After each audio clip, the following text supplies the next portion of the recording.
ಈಗ ಮಸಾಲೆ ವಡೆ ಮಾಡೋದಕ್ಕೆ ಏನೇನು ಬೇಕು ಅಂತ ನೋಡೋಣ. ನಾವು ನೈಟಲ್ಲಿ ನೆನೆಸಿಟ್ಕೊಂಡಿರೋ ಕಡಲೆಬೇಳೆನ ಹಾಕೋಬೇಕು.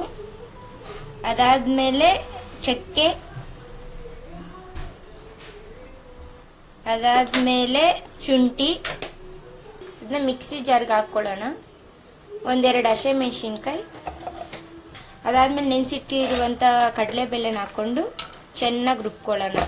ದರಿಯಾಗಿ ರುಬ್ಕೊಳ್ಳೋಣ. ಜಾಸ್ತಿ ನೈಸಿಗೆ ರುಬ್ಕೊಂಡ್ರೆ ಅದು ಟೇಸ್ಟ್ ಚೆನ್ನಾಗಿರಲ್ಲ.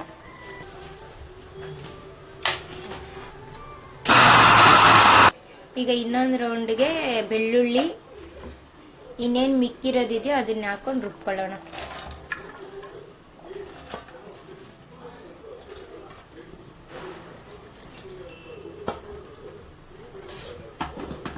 ಇನ್ನೊಂದು ಸ್ವಲ್ಪ ಬೆಳ್ಳುಳ್ಳಿನ ದರಿಯಾಗಿ ಜಜ್ಕೊಳ್ಳೋಣ.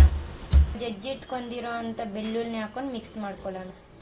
ಈರುಳ್ಳಿ, ಪುದೀನ, ಕೊತ್ತಂಬರಿ, ಹಸಿಮೆಣಸಿನ್ಕಾಯಿ ಇದಿಷ್ಟು ಸಣ್ಣದಾಗಿ ಕಟ್ ಮಾಡಿಕೊಂಡು ಇವಾಗೇನು ನಾವು ರುಬ್ಬಿಟ್ಕೊಂಡಿರ್ತೀರೋ ಅದ್ರಲ್ಲಿ ಹಾಕೊಂಡು ಮಿಕ್ಸ್ ಮಾಡ್ಕೊಳ್ಳೋಣ. ಇವಾಗ ರುಚಿಗೆ ತಕ್ಕಷ್ಟು ಉಪ್ಪು ಹಾಕ್ಕೊಳ್ಳೋಣ.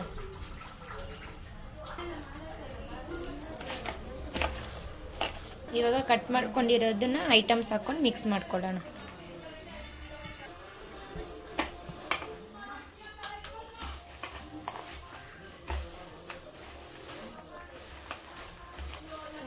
ಇದನ್ನೆಲ್ಲ ಮಿಕ್ಸ್ ಮಾಡಿಕೊಂಡು ಹಾಫ್ ಆನ್ ಅವರ್ ಸೈಡಲ್ಲಿ ಇಟ್ಕೊಳ್ಳೋಣ. ಹಾಫ್ ಆನ್ ಅವರ್ ಆದಮೇಲೆ ಓಪನ್ ಮಾಡೋಣ. ಅದಾದಮೇಲೆ ನಮ್ಗೆ ಎಷ್ಟು ಸೈಜ್ ಬೇಕೋ ಅಷ್ಟು ದಪ್ಪ ವಡೆ ಮಾಡ್ಕೊಳ್ಳೋಣ.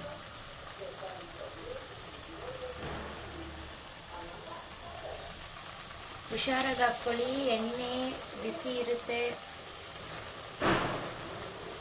ದೂರದಿಂದ ನೀಟಾಗಿ ಹಾಕ್ಕೊಳ್ಳಿ. ಯಾವ ಸೈಜ್ ಬೇಕೋ ಆ ಸೈಜ್ ಹಾಕ್ಕೊಳ್ಳಿ.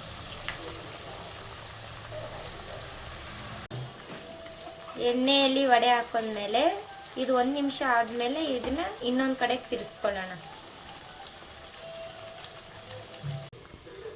ಈ ಥರ ಅದು ಬ್ರೌನ್ ಕಲರ್ ಆದಮೇಲೆ ಇದನ್ನ ಎತ್ತಿ ಇನ್ನೊಂದರಲ್ಲಿ ಇಟ್ಕೊಳ್ಳೋಣ. ಹಾಕ್ಕೊಳ್ಳೋಣ ತಾನೆ.